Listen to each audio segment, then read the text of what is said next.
Heyo, my Planet Coaster friends, Johnny5 Alive here, and welcome back to another episode of Coaster Spotlight. And in today's video, we're going to be looking at the Cloud Kicker, created by Sir D. Gentleman. So, stay tuned, and let's check it out.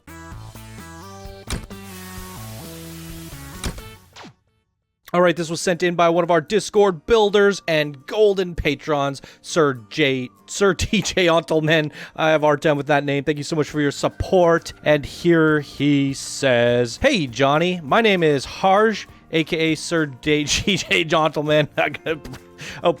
Pronounced as Sir Gentleman. Okay, gotcha. Sir Gentleman. I spent the summer trying to get better at Planet Coaster and trying to step out of the themes that I'm somewhat comfortable with. So I present to you the Cloud Kicker. Cloud Kicker is an inverted steel coaster that travels through the clouds. I got the idea after watching Coaster Spotlight 205, The Windmill King by Combat Wombat, and decided to make my own version of one of the ships I saw. Eventually I got the cloud idea and ran with it. It was really weird to go about, but I'm pretty proud of it. Anyways, I hope you like it. The description of the workshop page should provide a little bit more info on the pathing and when to view the ride. Thanks, Johnny, for the hard work that you do, and I'm glad to be a part of the community. Take care. And we are glad to have you, Sir Gentleman.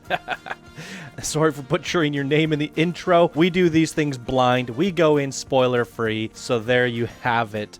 Episode 205 was your inspiration, and I'm just now featuring this. Not sure when you finish this, but holy freaking moly, that's like 300 episodes ago or more. Okay, so let's get into this, shall we? So he says, workshop will provide a better description on how to set things up. I just didn't set it up. You know why? Because it would have had some sort of spiral staircase that goes to the ground, pathways leading out, and I didn't feel like doing all that. It might look a little funny. I think it presents better like this, but it obviously is possible to set this thing up. You would run some cues down these clouds and stuff like that. However, what I would suggest to you, Sir Gentleman, is to have arrows. So what you want to do is, if I were to set this up, we're going to turn angle snap on. Where's your entrance? So here. Why? It doesn't work. Why isn't it clicking? It doesn't work! Wait, that's because I'm on path. Okay. So you want to angle snap out, and you figure out exactly where your pathing goes. So probably something like that. Maybe it goes into the cloud, and the guests actually walk across the cloud. Right? Something like that. And once you have it all perfectly laid out, you go and take those little arrows, scenery arrows, these bad boys. You'll see this, I think a perfect example of this would be the last episode. Go check out the last episode, Eden, by Dr. Fugo. He did an amazing job with this, and he always does. So what you could do is kind of like place them. This one might want angle snap too. Place them to fit your path exactly, and just continue doing that, right? And then you could even swap to the little arrow thing. If you have to flip it, you got to flip it. And then go back. It's a little bit of a pain. It's going to take some work, right? Anyways, you get the idea. That way, when the paths are not there, I can easily follow them because I have a perfect guide. That's how I would do it. And then you group them all. So when I select it, I could delete them all at once. And then they'd be gone with one click of a button. That way, the pathing is now set up and the arrows are gone. But in order to do that, you need to have the remaining part count, which you don't have. So that's a bit of an issue. I don't know if there's anything you can reduce. Maybe delete a cloud. That would probably give you enough pieces. One cloud. Yeah, something like that. Anyways, that's my first little bit of feedback. This thing looks crazy. I love these steampunk flying pirate airships. They're so cool. I love it. You took the sci-fi pieces and colored them to make it look rusty and steampunkish. Cloud Kicker. Now the K kind of looks like an R because you cap the top, so it looks like Cloud Wrecker. I don't think you need that there. Because what you could do is like you could have like a bar connecting all the letters, and then really, yeah, they're self-supported, if that makes sense. But yeah, it did look like Cloud Wrecker to me. So everything else, though, it's so cool. I had to pick this one out because it just seemed so unique. It's a coaster in the sky. It's very fun, very original, very creative, and I think I've seen a few coasters in the sky before, maybe a couple, but out of like 500-600 spotlights, that's pretty darn rare. And I'd say this one's done very well. It looks natural, and you can put it up in your park somewhere, and it's just neat. I like this idea. Only thing I wish Planet Coaster had was elevators, so that we didn't have to do all these crazy pathing. Elevators would be amazing. Even a teleporter. Just give me a teleporter. We just go in and come out somewhere else. That would be amazing. Anyways, let's ride the coaster. Let's check this cloud kicker out. Kick back and relax. Go through the clouds. There's all the results. No music. I think we got to go head in the clouds, everybody. Boom. Let's go. We have one going up the lift right now. Here we go. I'm going to go into the middle seat here. I'm not hearing my music, but that's okay, I guess.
All right, let's talk about it really quickly and check it out in a couple more perspectives.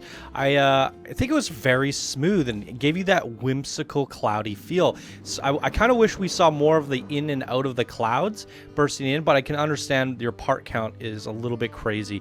You're at that 4K, so it kind of is what it is. I also really like the use of the block section because it's kind of like the reverse of what we see, because sometimes you go up to a block section, but like we're in the clouds, so we go to the block section and then drop down again further. And I thought it was going to give problems because the block section's so close to the station, but they're actually leaving, departing without any weights. Let me see if that's correct. Yeah, it goes right through. So that's a perfect timing to get two trains running on this. It was smooth the whole way through, felt very airy and light. So I think your coaster matches your theme, and I love it when people can get the feel, the dynamics of the coaster to match their artistry. That is phenomenal. So definitely gets my approval here. I think it's great. Let me know what you guys think of it down in the comments. This is fun. One thing, I had something on my mind here. Oh, I know you're low on part count, but what I think this could have really benefited from was fog emitters, because it would give a little bit of what do you call it, fall off to the clouds. They would kind of be in this haziness, at least right here. That way you go burst through the haziness. I think that would be perfect for these little donut holes, just having that little bit of mist, the cloudiness in there. But you would need some more part count. You have like 9 parts remaining, I think. So very tricky indeed. I wonder how you could get this down with more of that fog and the pathing guide. It's a tricky one. It has a lot of potential, though. I think you could push this further in a park file at the top of a mountain. It would be really cool to see. I love it. It's so much fun. Okay, let's ride it a few more times. We got one going up right now, so let's get on it.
Ooh wee. Again, I gotta iterate on the airiness, the smoothness of it. The use of momentum is superb.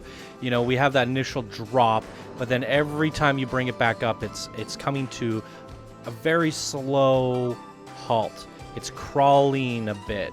Give us that airy motion. I think the use of momentum, the up and down, the forward motion is very effective here. And I have to mention, I don't know how I didn't notice this right away until we hit cinematic mode, but all these clouds have custom supports. It's almost so seamless. These are the new pieces, I think. The actual custom support pieces, they are newish. You've snapped them all to the clouds. So the coaster is actually technically being fully supported by each and every cloud. Every cloud actually has a purpose. Initially, I just thought they were kind of random clouds placed about. This, you get extra bonus points from me here today, because I've seen people do floaty stuff in the past, and I've always said, like, I want to see the weight of the coaster sagging in certain parts, because I've seen people do these, like, clouds or balloons. Yeah, the balloon ones. We had a lot of balloon entries from our Planko coaster contest, and the Looney Balloons coasters the balloons were all perfectly spaced apart. But like, if those were like super high volume helium balloons that could hold up steel in theory, then you would actually only need the balloons at the top, and then where it was hanging down low, you'd only need like one, because it's sagging naturally. Right? And then again, you would have anyways. I'm trying to put physics logic into balloons and clouds holding up coasters. I think what you did here actually makes sense, because you have some clouds holding it here, then it sags. You have nothing holding it there, then you got another one there. I feel like they're positioned in such a way where it actually kind of felt natural, to a point where I didn't even notice it looking strange. And then after further observation, you're like, oh, each one of these clouds is a support structure. So I think you did it justice, naturally holding it all together. It's very cool. It's awesome. Let's see if there's any nighttime lighting on this bad boy. Little bright, little spotty, but also I don't blame you. It's tricky to pull this one off, but I would definitely take these lights. I can grab one here. Well, while it may seem strange to bring it to gray, look at that, immediately better. The more you blacken a light, it doesn't actually give off the color black, it just reduces the brightness. Same could be said with saturated red. We bring that down, it just puts less red in. So I usually recommend people to almost bring it all the way down to almost black. In your case here, I'd bring it into a dark gray. Although it is making the cloud look gray, well, I actually would use that to your advantage. Damn, I wish you had more parts. Almost would consider making this an 8K blueprint. So what you do is you reduce the color of them. While it's not as white, the white is just so bright to me. I would still reduce the colors, because what happens is they do kind of look grayish, and then you turn it into a thunderstorm at night. Lightning crackles. It's raining. How would you do that in terms of two triggers? Well, there's the new pass-through effect. So the train can now do lapping. So what you do is, on the first run, you have the camera set to day.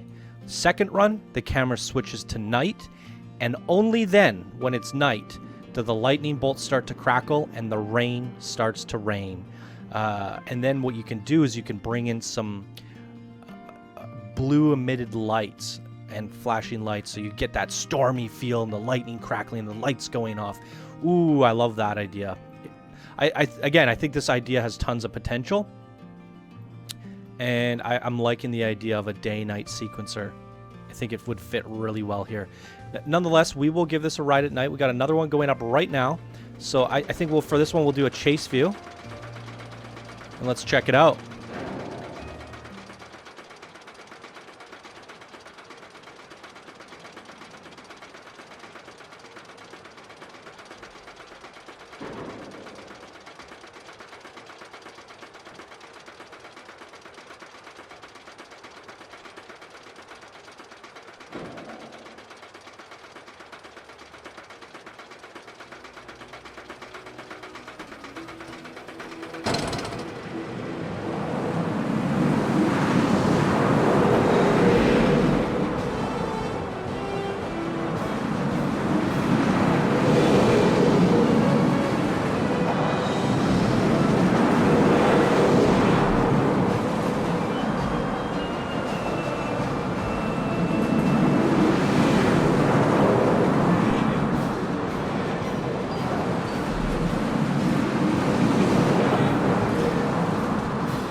And there it is, everybody. I love this creation. I love the concept of this creation. I would love to see this concept taken up a notch, maybe with a park file or something like that. But definitely has its originality and its charm, the whimsicalness, the airiness. Everything about it is matching. It's a fun theme. The steampunk pirate ships fit in so well. It's super cool. So really good job there, Sir Gentleman, on this build. I like it. What do you guys think? Leave your comments down below. And that's going to do it for this episode of Coaster Spotlight. If you guys enjoyed, please be sure to smash that like button. If you're new to the channel, subscribe for more daily Planet Coaster videos. And if you'd like to support the show and enjoy everything that I do here on the channel, please do consider becoming your patron. Your support allows me to continue making spotlights for this wonderful community. All right, everyone, thank you so much for watching, and I hope you all have a great day. I will see you in the next video. Bye now.